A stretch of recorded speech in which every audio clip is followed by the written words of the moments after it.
I got that California, got that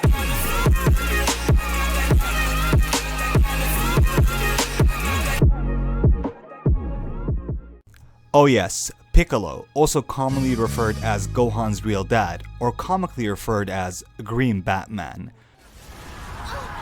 Oh my god, are you Batman? One of the most badass characters in the Dragon Ball show, a character that started out as a villain and rival to Goku but ended up to be his ally. And while Piccolo's evil intentions were shifted during Dragon Ball Z, his badassery ways remained the same.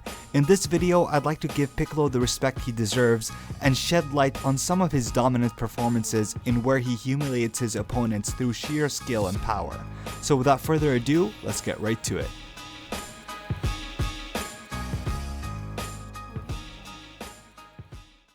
This is gonna hurt a little bit, but rest assured I won't kill you. What other way to start other than the 3-year-old Piccolo taking his first baby steps into realizing his father's dreams by conquering the world? Piccolo enters the 23rd martial arts tournament and fights Krillin as one of his first victims. In this fight, Piccolo demonstrates his unique Namekian abilities and easily takes down one of the strongest fighters in the world at that point of the series. While Krillin lost somewhat gracefully, Piccolo still manages to take him down pretty easily. How disappointing. I didn't want to kill him. Not before breaking every bone in his body.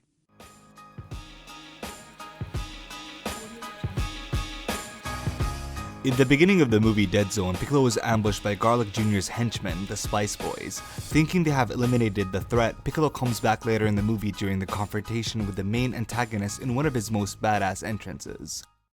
Goku, why don't you allow me to even those numbers?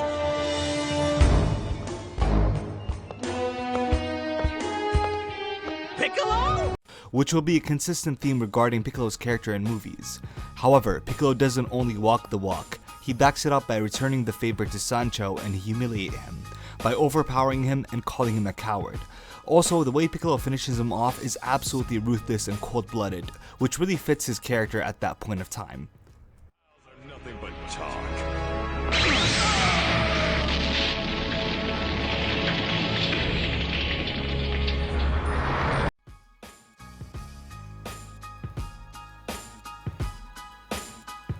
I'll be honest, this makes an entry to the list simply for how badass Piccolo executes the kill. When the last remaining Saibaman tries to be sneaky and attacks Gohan, Piccolo has none of it. He blocks his attack and follows it by punching him in the gut right before sending the Saibaman flying in the air, and finishes it off by blowing him up with a classic mouth blast attack. Just one of Piccolo's many moves that is not used often enough.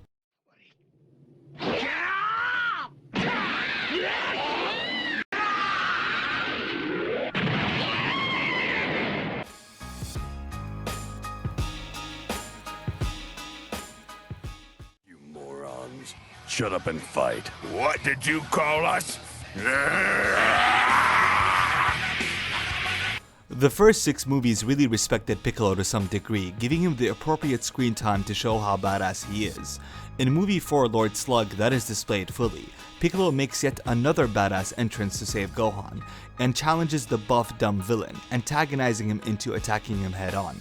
Piccolo uses his own fighting experience fully at his advantage as he brutally crushes his hand, rendering it useless. He follows by breaking the same arm in merciless fashion. His opponent wisely surrenders, complimenting Piccolo on his strength, but warning him that Lord Slug was unbeatable, and suggests that Piccolo should join them instead. Piccolo reaches his hand, making Wings believe he accepted the offer. However, Piccolo instead blasts him in the face, disintegrating his head in yet another brutal blow. To live. You won't be sorry. It's the smart thing to do. Hey!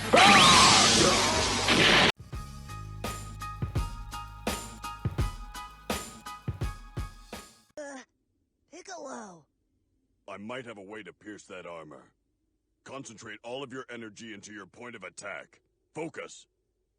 That ought to shake him up a bit. This is by far one of my favorite Piccolo moments in any Dragon Ball movie. Piccolo punches Cooler's robot army in a rather more aggressive way than usual. In all seriousness though, Piccolo instructs both Gohan and Krillin to concentrate all their ki into one spot. That way they could pierce through their heavy armor. The highlight here is not the strategy, but rather how Piccolo's leadership along his fighting experience allows him to assess and determine the best way to handle being outnumbered.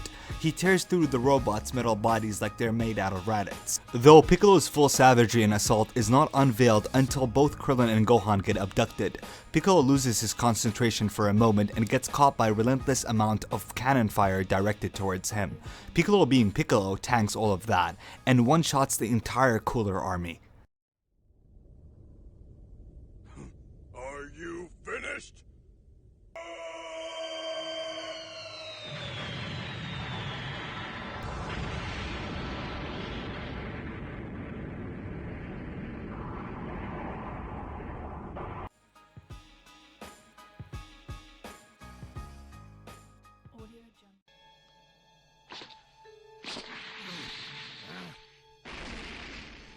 Stay out of this one, Vegeta. I owe him. After fleeing his fight from Vegeta, Dr. Gero hides behind rocks in order to anticipate the right moment in which he could absorb Piccolo's energy. Dr. Gero makes several mistakes in this moment. One is that Piccolo is genderless. And two, he messed with the wrong green man, underestimating Piccolo, who proves that he wasn't slacking in these 3 years in which he trained for the androids. Piccolo issues a challenge to fight Dr. Gero alone. Confident with what he just heard, Dr. Gero attacks Piccolo as he thinks it would be an easier fight than Vegeta. However, Piccolo humiliates him during the fight, crushing his hand, rendering him useless from fighting back. One day you'll learn that the more you hurt others, the harder your life becomes. It's simple. Your desire to kill is killing you.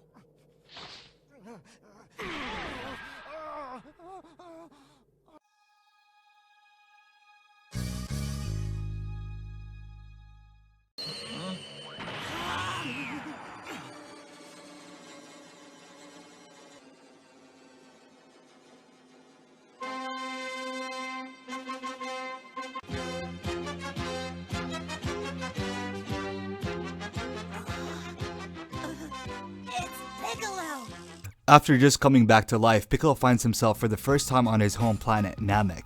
Piccolo is urged once again to save Gohan's ass in unique Piccolo fashion in the battlefield. Piccolo, however, is immediately underestimated not only by Frieza, but Vegeta as well, who remembers that Piccolo was utterly destroyed by Nappa when they first met on Earth.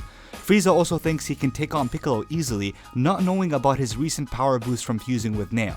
Piccolo, however, manages to shock everyone as he asserts dominance for the first time against the main villain of the story, Frieza, giving him extreme trouble, sending a message to Frieza that he should not underestimate one of the last remaining Namekians. While Piccolo doesn't successfully avenge his race, his great performance forces Frieza to actually go to his third form. Well, I'm sure you're wondering how I can anticipate your every move, right, Horn Boy? What did you call me?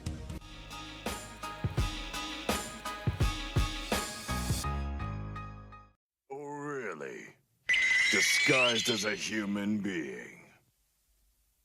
Piccolo manages to humiliate God in Dragon Ball. That's right, in the 23rd martial arts tournament, Piccolo confronts a man named Gero. This person was actually Kami in disguise, used to fool Piccolo in letting his guard down and effectively beating him. Kami tries to be sneaky about it and he uses the Mafuba, a powerful ancient technique used to seal an opponent, a move that once worked on King Piccolo. However, Piccolo Jr. manages to reflect that move back and seal God instead. What will you do, boy? The evil containment wave is the only thing that could have stopped me, and it failed.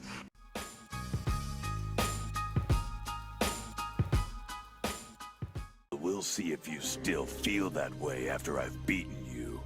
This moment is one of the most prominent fights for Piccolo as both character and fighter. Many fans would refer to this fight as the highlight of his character in the Cell arc. This is mainly because of the events that transpired leading up to this confrontation.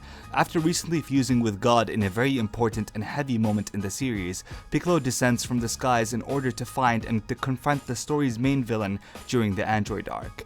He finds a powerful enemy named Cell and fights against him in one of his most impressive performances, kicking Cell around and essentially manhandling him throughout the fight. It's not until Cell pulls on a Dr. Gero and attempts to absorb his energy during the fight. However, Piccolo's quick thinking makes him turn a bad situation into a great one. He admits defeat in order to trick Cell into telling him all his plans. But not only that, this essentially gives Piccolo enough time to regenerate and force the main villain to retreat and run away from fighting Piccolo. More than enough.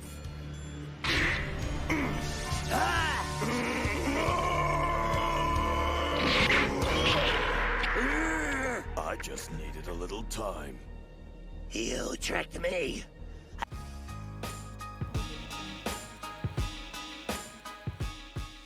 Call your monster, so we can watch you die. I think it's fitting that I put this scuffle in last, because to me this is the last moment we saw Piccolo appear badass in Dragon Ball Z. It was such an interesting confrontation between the most powerful wizard against what was essentially God of Earth. Bobbidi heavily underestimates Piccolo, believing his magic would work against someone who obliterates planets effortlessly. Bobbidi uses magic to essentially make Piccolo's body explode within. We have seen time and time throughout the Buu arc on how powerful Bobbidi's magic can be. The dude could literally warp people to different planets. In addition, we have seen him blow heads off without even lifting a finger. I swear, if Bobbidi was a character in a different anime, people would claim his magic could work on Dragon Ball characters.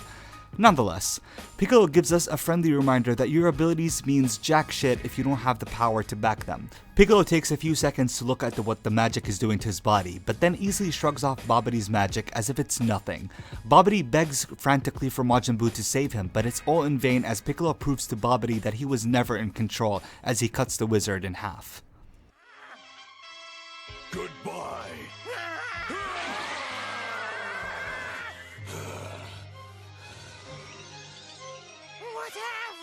What have you done to me? I feel like Piccolo doesn't get the love he once did in the series, which is funny considering how he was one of Akira Toriyama's favorite characters.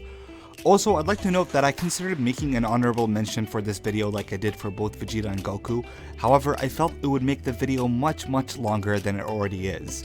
And I'd rather have you guys tell me in the comments down below on which moment was your favorite, and which moment I missed. But other than that, I hope you guys enjoyed this video. If you did, then please like, comment, and subscribe. And also follow me on Twitter. Peace.